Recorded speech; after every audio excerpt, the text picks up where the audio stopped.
O ano? Ano nang ano mo? Kinakausap kita ng maigi, alang-alang sa mga bata.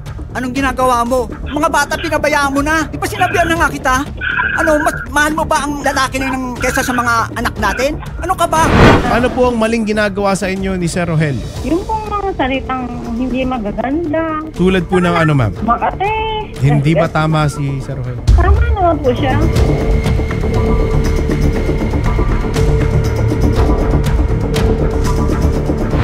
Mr. Rogelio Rebenito ay humihingi attorney ng tulong na makausap po ang kanyang misis na umalis sa kanilang bahay at sumama daw po sa kabit nito. Kasal sila, attorney, ng kanyang misis na si Arlene Rebenito at meron po silang 3 anak.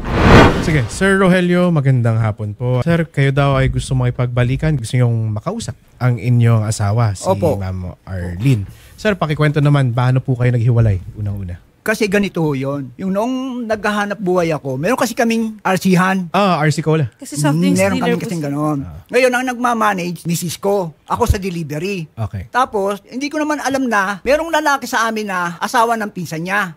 Na pumupunta dun sa amin. Ano naman ako, yung tiwala. Na ganun-ganun lang kasi, kumakain sa amin, bumabalik, pasok, labas, pasok sa bahay.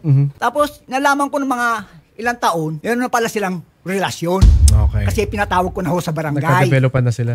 Oo. Sabi ng barangay sa akin, pag inulit pa nila yan, huhuliin na nga sila. Di, inayaan ko lang. Itong misis ko na to, yung pag-aano niya sa bahay namin, hindi na ako, yung siyempre sa mag-asawa, tinutulungan ganun. Basta hinahayaan na lang ako.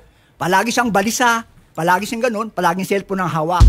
Naramdaman ko na ganun. Di, okay, pinagbigyan ko siya. Yung ginawa naman niya, Sinitan niyo ba siya, sir? Tinanong niya siya, sino ba yung kausap po sa cellphone? Ano ba yan? alam ko. Okay. Eh, nakita ko kasi, yung lalaki na yun. Kausap niya talaga, kachat niya, ganyan. Kasi andun siya sa tindahan. Minsan, pag papasok ako, bigyan niya papatayin. At hindi transaction sa negosyo yung pinag-uusapan nila. Opo, ganun pinagbago. Nag-I love you, sir, ganun. Opo. Okay. Tapos, di ganito, yung tiwala namin na ako sa kanya. Ito namang misis ko, sabi ko, simba tayo ng Quiapo. Biyernes. Kasi panata ko yun eh. Opo.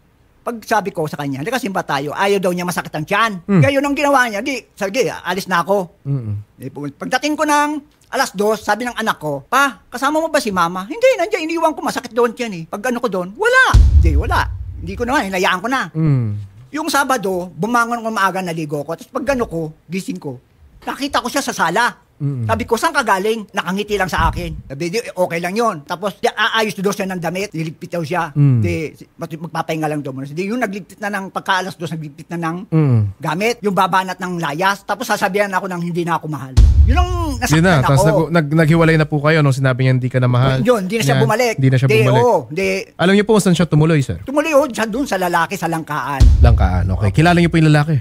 Kilala ko po. Okay, at nag-usap ba kayo ng lalaki o nung inyong asawa pagkatapos po niyang lumayas? Hindi kami nag-usap. So ito po yung magiging unang pagkakataon na mag-uusap po kayo. Opo. Ma'am Arlene, magandang hapon po. Yes, Ma'am Arlene, andito po si Sir Rogelio Rebenito. Siya po ang inyong asawa, ma'am. O ano nang ano mo? Kinakausap kita ng maigi, alang-alang sa mga bata. Anong ginagawa mo? Sumulpot ka ng Lunes doon. Kinakausap kita, bigla kang may hinahanap ka. Wala kang mga bata pinabayaan mo na. Di ba sinabihan na nga kita? Mas mahal mo ba ang lalaki ng kesa sa mga anak natin? Ano ka ba? Ako, nakikiusap ako sa iyo. Pag-usapan natin to. Sir Rogelio, ganito. Nang inyong pakay is makipagbalikan. Opo, kay Ma'am ganun. Para ang alang sa mga bata. Ilang taon na po yung 3 anak ninyo, sir? Yung pangatlo, 16. Ang pinakabata po, 16 years Opo, old. bunso. Okay. At yung pinakamatanda naman po? 28. So medyo may layo rin naman palang agwat, no? Ilan taon na po kayong kasal, sir? Bali, sobrang 30 years na. 30 years. Sa 30 years po na yun, sir, hindi nyo naman nakita nagloko si Ma'am Arlene? Hindi po. Ngayon lang, yung simula yung lalaki doon sa amin. Doon Bakit, na yun. sir? Paano nyo masasabi?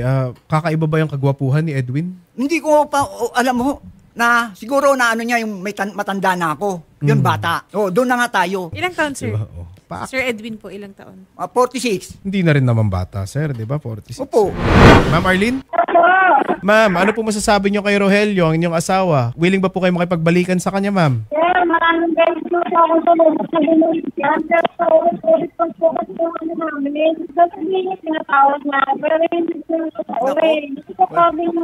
Kaya ba sabi hindi ko kung ba't naman yan. Naamin naman po ako nagkamali ako. Okay, nagkamali po kayo, ma'am. Ma'am, binibigyan kayong pagkakataon ni Sir Rogelio, ma'am, na bumawi sa inyong pagkakamali kung makikipagbalikan po kayo kasama niya. Payag po kayo, ma'am. Anong bawi po ang gagawin? Bumalik po kayo, ma'am. Manirahan kayo kasama si Sir Rogelio para na lang daw po sa inyong 3 anak, ma'am. Papayag po kayo. Mahirap na po kasi kasama yan eh. Bakit po, ma'am? Bakit po mahirap kasama? Anong mahirap? Nako, ikaw lang gumagawa ng dahilan. Kasama yung tao na... Nako, dahil di ko nga malaman kung ano na ano sa'yo ng lalaki na yan. Hindi mo sa lalaki. Nako. Sa atin na lang po. Sa ating dalawa. Mahirap na kasi yung... Bumalik ka para magkausap tayo dahil yung mga nanay mo daw pinapabayaan mo, ako ang nag-aalaga. Huwag mo nang idahilan yan. Ako'y nagsasabi ng totoo. Huwag mo nang idahilan yung mga kaanuhan mo na yan. Uuwi ka doon. Ano ang gawa mo sa akin? Babalik ka, uuwi, babalik. Anong akala mo sa akin? Tau-tauhan? Umuwi ako sa atin. Ilang buwan ako na pumipme, di ba? Anong ginawa mo? Ano? Anong ginawa ko? Wala akong kasi yung ginagawang masama. Ikaw ang Wala gumagawa. kang Ikaw ang gumagawa ng masama dahil kinakausap ka ng lalaki na yan. Dahil doon? Kung ano, gusto mo makipagbalikan o ano? Ha? Ano nga ba? Anong gusto mo makipagbalikan o kasuhan kita? Ma'am Marlene, si Atty. Garrett po to, ma'am. Willing ba po kayo pumunta dito sa studio para po harapin si Sir Rogelio, ma'am? Oo, yung gusto ko. Mag-uusap kami dito. Kami po bahala sa pamasahin ninyo. Kami po bahala na kahit po sa papunta, pabalik, ma'am. Kung kailangan mag-overnight, pwede po sa amin na rin yung lodging. Ano po, ma'am? Willing po kayo harapin si Sir Rogelio? Mas maganda yung dito Ang kami. hirap po harapin yan eh. Ang iba naman po yung sinasabi niya sa ginagawa niya. Bakit po, ma'am? Nananakit ba si Sir Rogelio? Hindi naman po siya nananakit. Kasi masalita niya, mas masakit po yung salita kaysa sa mga physical na ano. Kasi po yung lagi-lagi niya isusumbat yung mali ko. Parang hindi na naman ano yun eh. Tinatanggap ko naman na mali po ako eh. Tinatanggap daw yung mali siya. Tanggap ko naman Tinatanggap niyo po na mali kayo, ma'am. Okay, nandun na po tayo, ma'am. At dahil mali kayo, dahil tama no, dahil sumama kayo kay Edwin. Opo. Binibigyan po kayong pagkakataon ni Sir Rogelio na maayos po to. Bumalik lang po kayo kasama niya, ma'am. Paano po kung hindi ako bumalik? Ma'am, delikado po yun. Alam naman nating may nangyari na sa inyong dalawa ni Edwin, tama po? Opo. Alam naman po natin na under our laws, sabi nyo nga na may nangyari na sa inyo, adultery po yun, ma'am. May pagpapakulong po yun. Hindi lang po kayo, pati po yung sa mahal niyong si Edwin, makukulong po siya. Yun po yun, ma'am. Sa ayaw at gusto natin, ang may hawak ng gatilyo doon sa kasong yun, si Sir Rogelio. At kung gustong i-call ni Sir Rogelio yun, ma'am, madali niyang magagawa yun. Kung ako sa inyo, ma'am, pumunta po kayo dito sa studio tomorrow. Possibility po na mag-usap tayo. Usap. Maganda po siguro yun, ma'am. Di ba? Sir, may ano na lang po ako. Pwede kong iwanan yung sinamahan ko. Hindi rin ako babalik sa mister ko. Gusto ko lang magkaroon ng hanap buhay ng sarili ko lang. Ayoko na nang bumalik. So, ibig sabihin niyo, ma'am, hindi na kayo makikisama kay Edwin, pero hindi rin kayo babalik kay Rogelio. Oo. Bakit po? Mahirap na po kasi kasama yung lalaki na hindi na... Ano po ang maling ginagawa sa inyo ni Sir Rogelio? Yung pong mga salitang hindi magaganda. Tulad po ng ano, ma'am? Makate. Hindi ba tama si Sir Rogelio? Tama naman po siya. Sorry. Hindi ko naman in-expect na sabihin yung tama siya. Nagulat naman ako doon. Joke ko lang pero sineryoso ni ma'am. Pero ma'am, ganito. Mas maganda po kasi siguro na magkita kayo face to face ni Sir Rogelio. Ang ano po kasi natin dyan, ma'am, mas malilinaw natin lahat ng issues. Makikita po natin kung anong posibilidad na pwede natin gawin. Maayos natin yung visitation rights nyo sa bata. Kung hindi na po kayo babalik sa kanya, mapapanigurado nyo po sa amin na hindi na po kayo babalik kay Edwin. Gusto niya pa po, ma'am, i-contact kayo ng staff namin para po pumunta kayo dito. Iniimbitahan po namin kayo, ma'am, pumunta dito. Pero pag ano pupunta po ako, pero parang hindi pa po bukas eh. Mag-aanap lang po ako. Ayusin po natin, ma'am. Ayusin po natin off-air yung scheduling natin, ma'am. Ang goal ko lang dito, tulad ng hinihingi ni Sir Rogelio, is mag-usap kayong dalawa at maayos natin tong issue nito. Okay sa inyo yun, sir? Dadalhin namin sa inyo si ma'am. Off-air, on-air, basta willing siya, kayong dalawa po mag-uusap para ayusin po natin to. Pag-usapan namin. Kung Sige.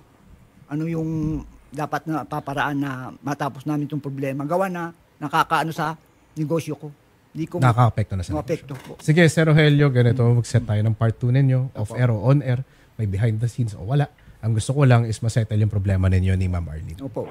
Gawa nga. Sige. Thank you, sir. Babalik ako sa inyo. Okay.